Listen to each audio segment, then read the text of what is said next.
It's a winter night in 1897. There are several people around the fire. One of them is an old woman who's affectionately known to everyone in the group as Granny. She's the oldest person here, the one with the longest memory, the one they all look to when they don't understand something. She's 87 years old and her memory reaches back to a time before her people had ever seen a white man. She's lived through the full catastrophe of what followed, and she's still here, sitting by this fire on a cold night, watching the dark beyond the flames the way she's watched it her entire life, carefully, knowing full well that that darkness is not empty. The group are chattering away, their bellies full, discussing the day's fishing, when the cry comes from that darkness. It rises out of the bush, somewhere close to the water. It's a sound that seems to be asking a question and making a threat at the same time. It's not fully animal, but not anything else. The man closest to the fire suggests it might be a possum, maybe a bandicoot, and then with some desperation, a mopoke having a nightmare, or a dingo that swallowed a fishbone. The others shake their heads. These are not the right answers, and they all sense it. It becomes even more apparent when they notice that Granny has gone very still, her eyes staring intently into the darkness surrounding them. When she does speak, she doesn't raise her voice. She says slowly, calmly, "I know what this is. I've heard it before. I've seen it before." And she has seen it, twice.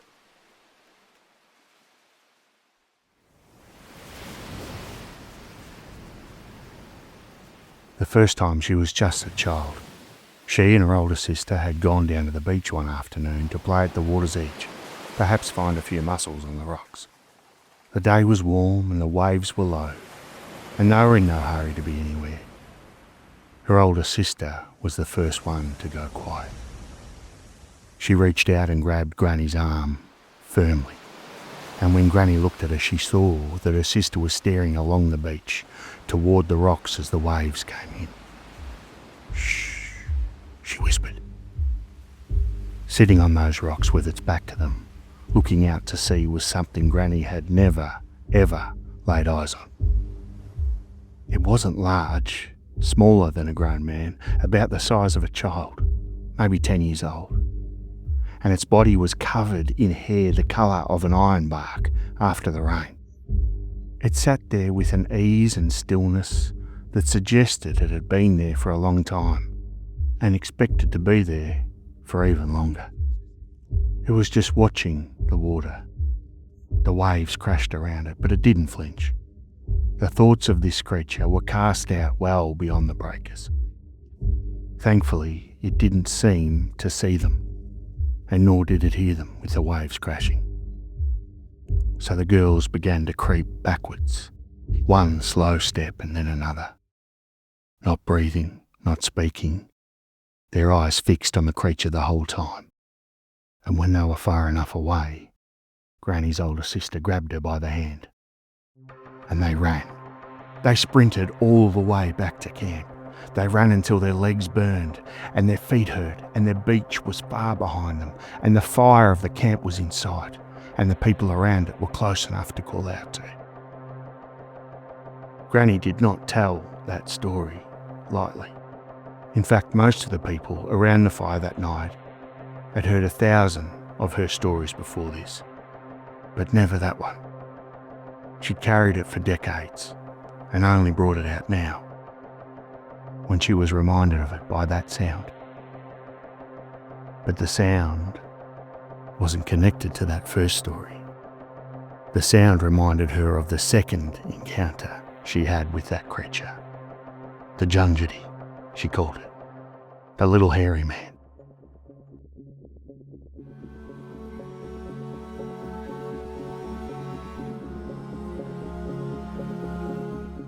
Welcome to Strewth. I'm your storyteller, Mark, and this is the show where we go looking for the stories that Australia doesn't quite know what to do with. The cases that sit in the gap between what happened and what we can prove. Today's story is far older than European settlement of this continent. It's a story that's told across thousands of kilometres of landscape, in dozens of languages, by people who have never compared notes. It's told more recently too, by soldiers, by farmers, by horsewomen, by school children, and by elders whose grandparents' passed it down. And this episode is a request from Ebony. I hope you enjoy it. But right now, let's get back to that campfire, because I'm sure you want to hear about Granny's second encounter.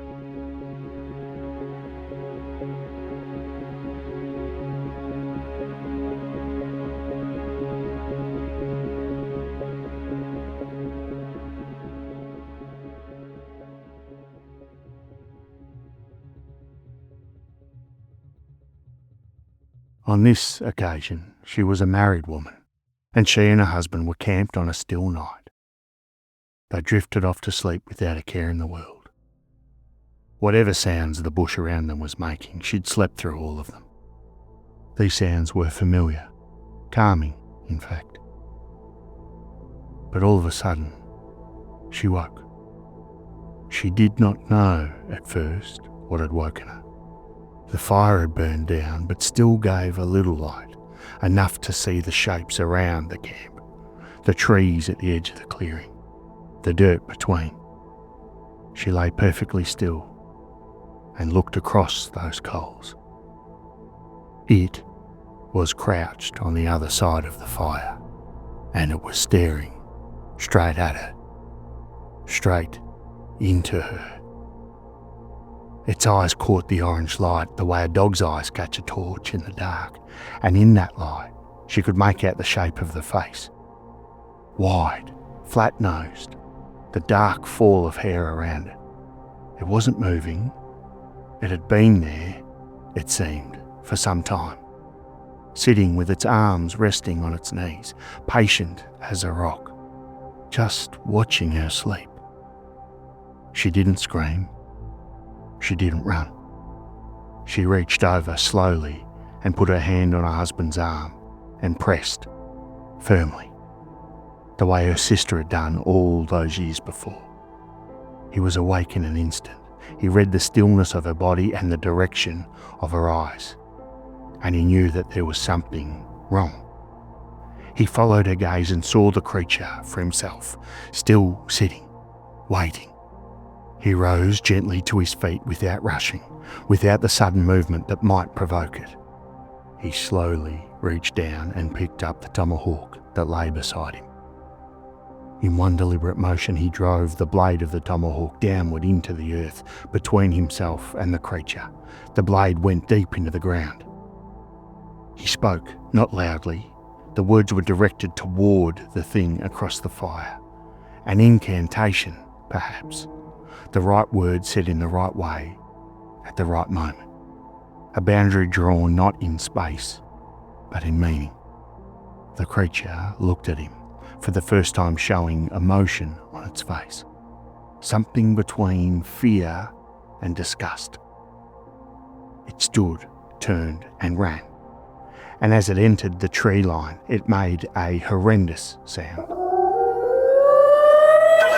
It was the same sound that Granny and all of those with her around the campfire are hearing right now. All of those memories rushing back to her. It was the type of sound that seemed to silence the crackle of the fire and replace it with a feeling of cold water running down your spine and an icy hand gripping your heart. They sat there, the fire ticking, settling, silent, and the bush, mercifully, says nothing more. Until a curlew screams nearby. One of those birds whose night cry sounds exactly like a woman in mortal terror. and every single person around that fire jumps half out of their skin, and someone laughs, and the tension breaks open just a little, and they sit closer together and wait for morning. This story appeared in the Evening News on the 27th of February 1897. The woman who told it was 87 years old, and she had seen the thing twice with her own eyes and heard it on several other occasions. She was not, by any account, a woman who frightened easily, but she was frightened of this.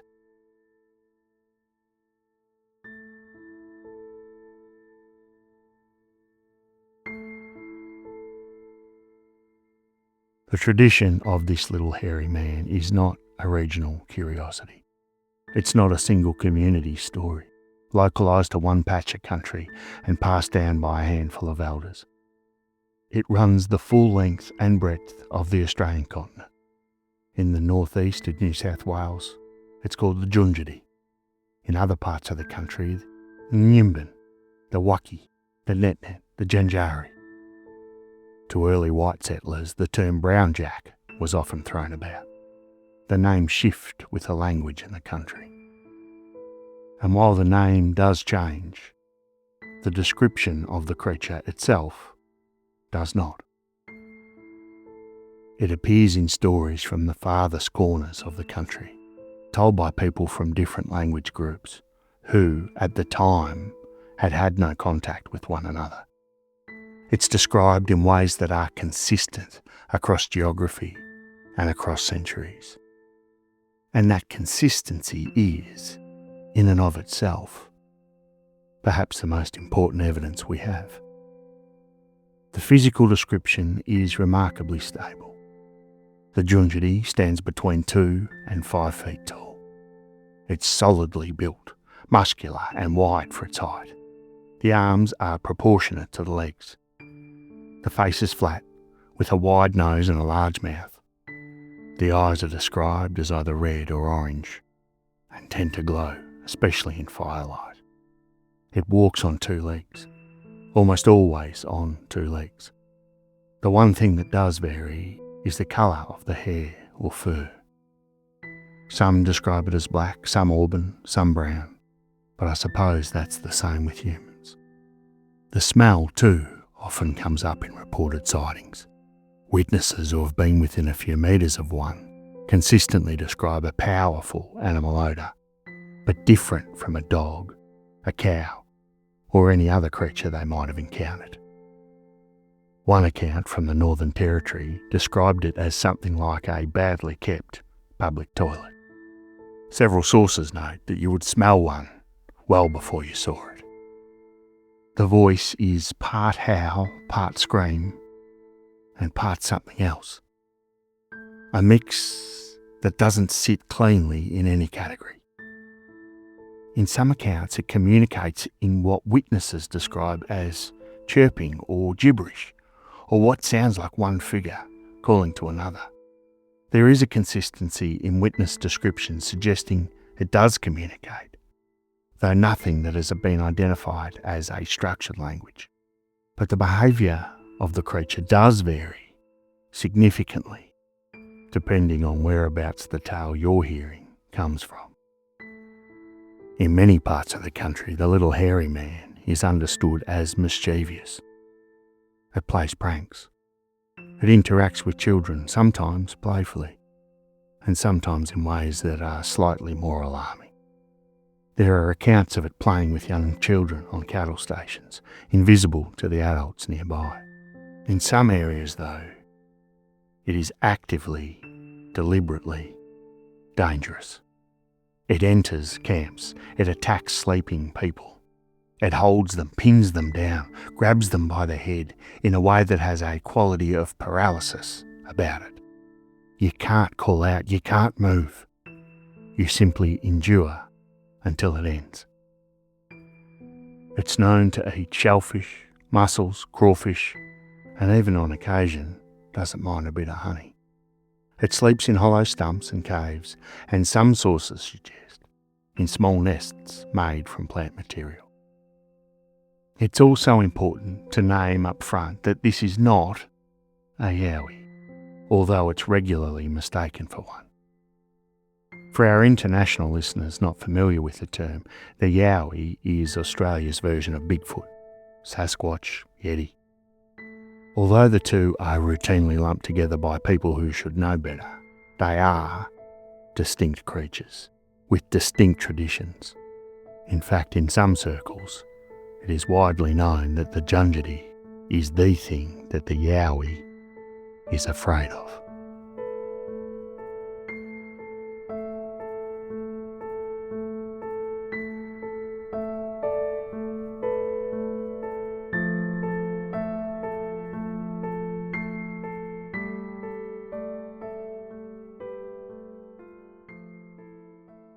Far North Queensland, the country west and north of Tully, in the tropical rainforest belt that runs along the base of the Great Dividing Range. In these parts, the tree canopy closes over you. The undergrowth is dense and old and goes back in every direction without interruption. Logging roads end, and then the country continues on, with or without you. In the 1960s, a man is felling timber in this country. Over the course of several weeks, he consistently sees something through the trees, movement that doesn't correspond to any animal he knows. And he does know this bush. He's been working it for years, often alone. He knows what a scrub turkey looks like in the undergrowth, what a cassowary sounds like moving at speed, what a big boar does when it catches your scent. This is none of those things. One night, he and his brother are sleeping in a bush hut in the Kerama Range. As his brother snores, he watches in the darkness as the door to the hut, quietly, steadily, opens. Something steps into the hut. He's expecting a full-grown man, but is taken aback by the size of the silhouette before him. It's small and hairy, and in an instant it comes at them in the dark. They wrestle with it, a genuine physical struggle, the kind that leaves scratches, bruises. None of this is making sense. It's ridiculously strong for something of this size, far stronger than two men in their physical prime are expecting it to be.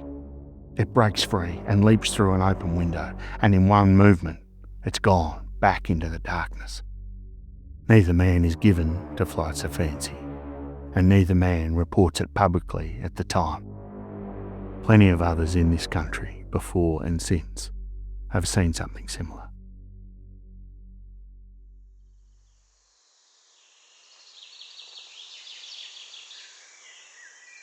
In early 1982, Corporal J. Webster is 19 days into a military training operation in the tropical rainforest north of Tully, in the Cape York Peninsula. The exercise takes soldiers along ancient Aboriginal paths cut through the forest over generations. And on one of those paths, Webster finds something he can't explain. It's like a really rudimentary mat. Rectangular, roughly 3 feet by 3 feet, made from calamus leaves, the leaves of the rattan palm. It's not been cut or trimmed, it's been chewed at the ends of each strand. Precisely, deliberately, shaped into a mat and laid flat on the ground. This particular expedition includes an archaeologist named Dr. John Campbell, and Campbell examines the mat. He turns it over, studies the edges and considers it for a long moment. He says if I were anywhere but here in Australia, I would have to say that this was a primate nest. Australia, of course, has no native primates. 3 years later, in July 1985, Webster's back in this country. He's camped with 9 other soldiers near Downy Creek in Cape Palmerston National Park. They're about 50 feet from a trail through the jungle when one of them sees it. A figure at the edge of the trees, rubbing itself against a trunk. When it notices the group staring, it stops. It stands up on its hind legs. It stares at them for a couple of seconds, and then it walks unhurried, back into the bush. It's almost 5 feet tall, wide through the body and covered in hair. Small eyes, a large mouth. In Webster's account, it's described as not quite animal, not quite man. 10 soldiers saw it, and none of them had a ready explanation. In the First Nations communities of this same country, the creature is feared. It comes at night. It finds you sleeping and it doesn't ask permission. You wake to find yourself held, your head gripped, your body pinned, your voice gone. You can't scream. You're not injured, but you are shown very clearly that you are not in control of this situation, and you endure it until it decides that you're ready to be released, and it moves on. Elders who speak about the Junjaree, as it's known in these parts, do not describe it as they would a dreamtime creature. They describe it as very much in the present, a thing that has always been part of this country and continues to be.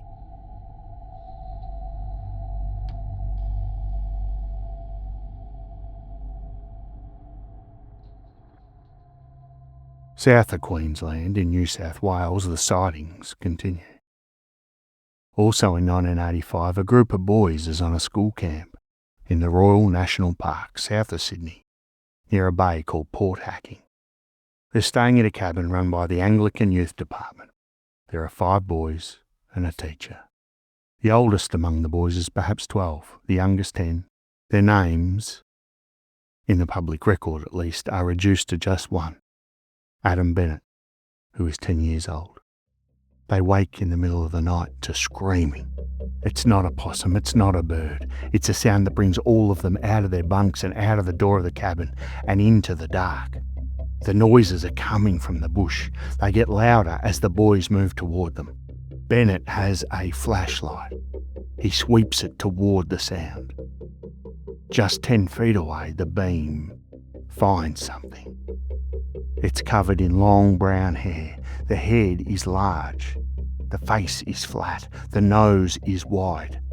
The ears are round. The eyes are large and red, catching the light like an animal's in the dark.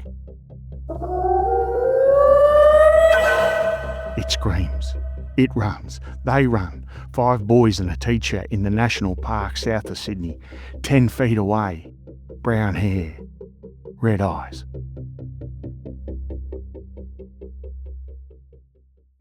18 years later, and several hundred kilometres north, an encounter that Tony Healy, one of Australia's most experienced investigators of the phenomenon, describes as one of his favourite recent cases.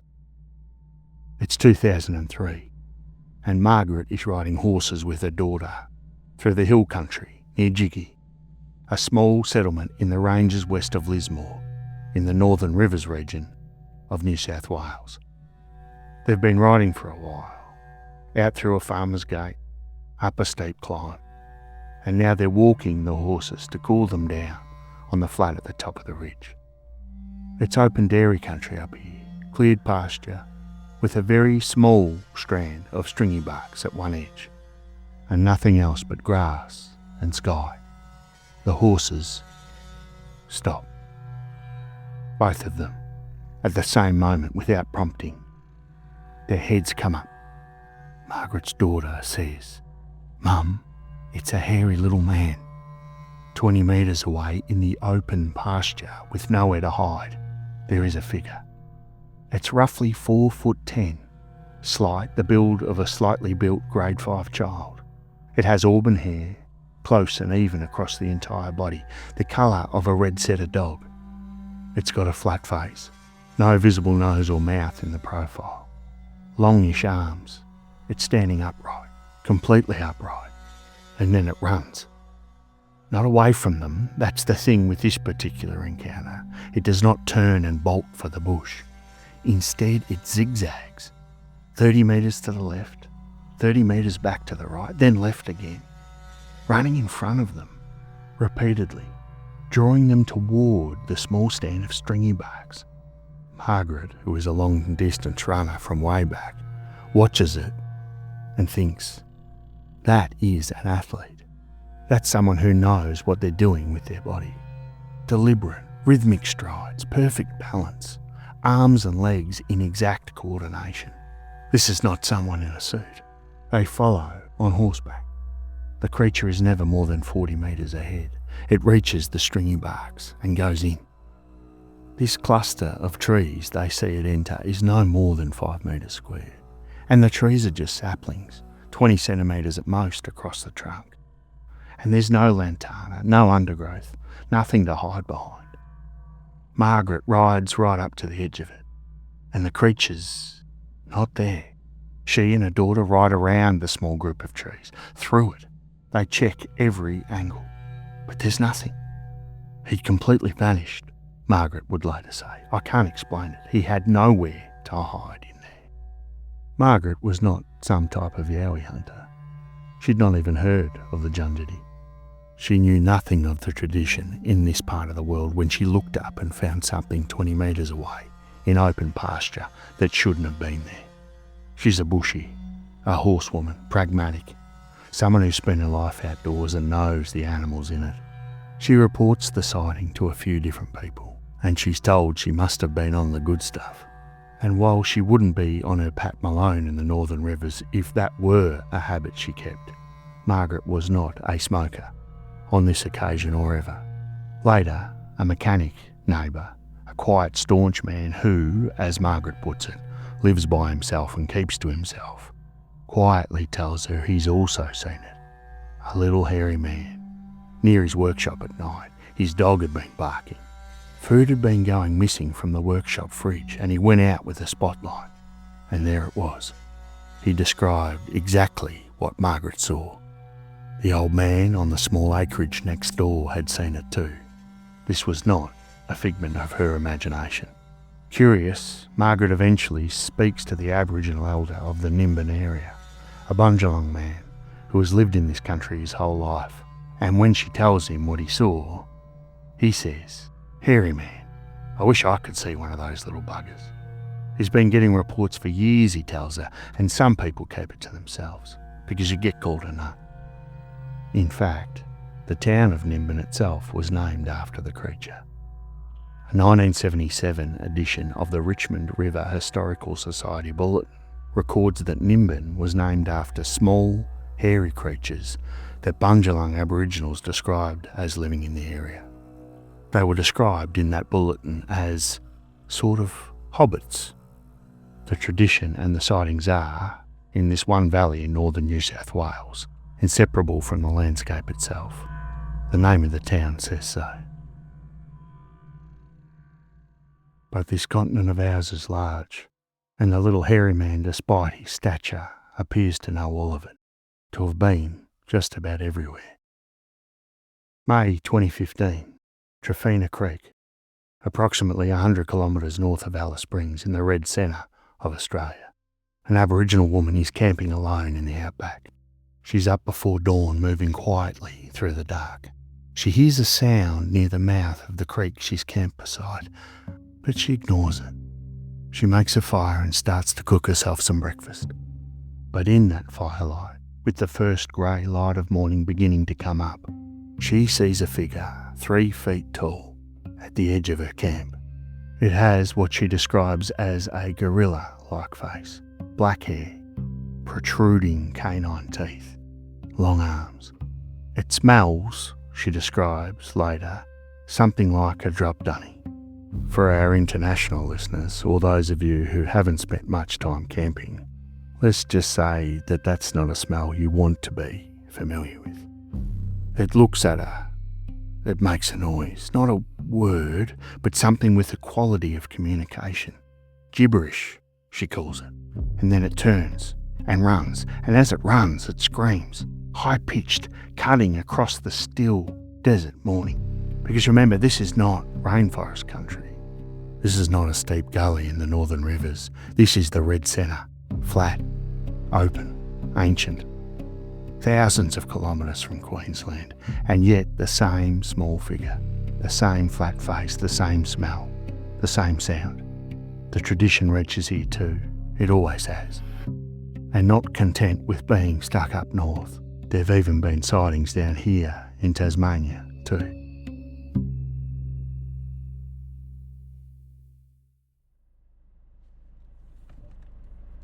July 7th, 2024. The Christmas Hills Reserve near Elizabethtown, north of Deloraine and the north of Tasmania. A man named Warren drives into the reserve early in the morning to collect firewood. He follows logging tracks through the bush, notices some saplings are bent and snapped at the roadside, and turns his car around to head back out. Coming around a corner onto a straight stretch of logging track, something darts across the road ahead of him. It comes out of the left side of the forest, crosses the track, and just as quickly disappears into the right side of bush. Warren estimates it's 40 to 50 metres away. He slows the car down, trying to make sense of what he's seeing. 4 to 5 feet tall, black hair longer than a chimpanzee's, running on its hind legs, with its arms low, not held up, not swinging, brushing the ground, like it's helping with balance. The back legs are doing all the hard work. The hind legs are the motor, as Warren will later put it. It doesn't look at him, it just keeps moving, looking where it's running, and then it's gone into the trees on the right side of the track. What strikes Warren, aside from everything else, is the speed. The logging track is rough, rocky dirt. He says a human could not do that. Your feet would be cut to pieces, cut to shreds. This thing moved across them like it was running on smooth bitumen, faster than any human, overground no human would choose to go running on. Paul Cropper, who has been investigating cases like this for nearly 4 decades and has spoken to over 250 witnesses, records Warren's account the following day. This wasn't entirely out of the blue. Warren had been noticing strange things near this property for years. A large rock thrown against the house wall in the dark. Tree knocking through the night in the forest across the road. He describes always feeling watched when he goes into that section of the bush.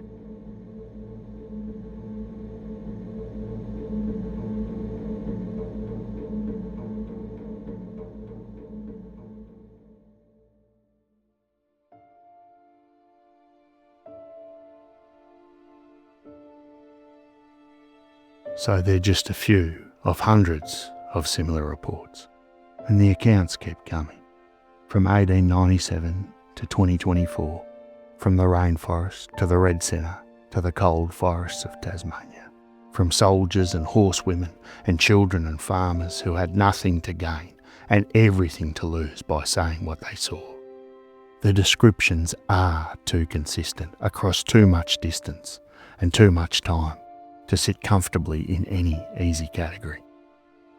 Small, hairy, fast, gone. Whatever the Junjudee is, it's never waited around to be caught.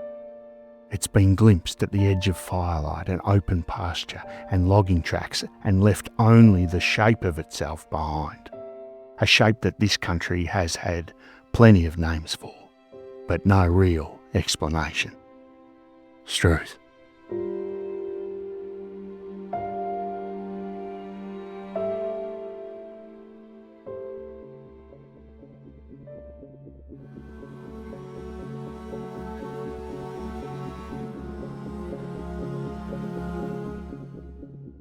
Thanks for listening to another episode of Strewth. As I mentioned at the start, this one was a request for Ebony, so thanks so much for reaching out, Ebony.